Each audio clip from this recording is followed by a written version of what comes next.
We're going to make Italian dressing, and it's a very inexpensive recipe. It tastes very fantastic on a salad. It's fresh, it's crisp. You're going to just love it. So let's get started. Start off with 1 cup of olive oil. Now if you don't want to use olive oil, you can use vegetable oil, or in many cases do a half and half. A half a cup of olive oil and a half a cup of vegetable oil. So it's really up to you. I've tried them all and they all taste great. Next, you're going to use a 1/4 cup of cider vinegar. Now here too, if you don't like cider vinegar, go ahead and use your white vinegar. I prefer the cider. It has a bit more flavor to it. We're going to put in 2 tablespoons of chopped onion. Now another thing is, let's say you're out of onion. If you are, then go ahead and use about a tablespoon of dried onion. It'll also taste great. We're going to put in 1 teaspoon of dried basil. Now if you have fresh basil from the garden, that'll be even better.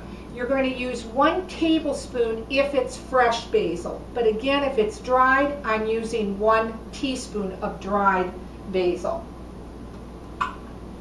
We're going to put 1 teaspoon of white sugar in,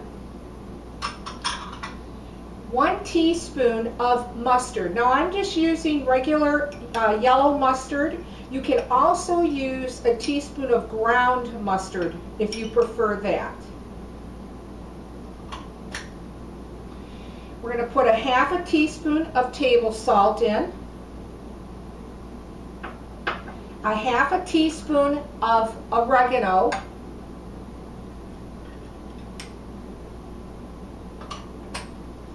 a 1/4 teaspoon of ground pepper, and 1 to 2 cloves of garlic. That's going to be up to you. If you like a lot of garlic, use 2. I'm only using 1. Then put it in a container. Start to stir it well. Put it in the refrigerator. It really tastes best when it's cold, after about an hour. You can put it in a pitcher the way that I have it and serve it, or maybe you have a container where you can fill it, and a little plastic container like this for your salad dressings. It's going to keep anywhere in your refrigerator from 1 week to 2 weeks. It really tastes sensational. This is Italian dressing. And very quickly, if you'd like to make a creamy Italian dressing, make the mixture as I showed you. Take a half a cup of it out into a bowl, and then add 1/2 cup of mayonnaise and combine it together, and then you'll have creamy Italian dressing. I hope you try the recipe. Thanks for watching, and please subscribe to my channel.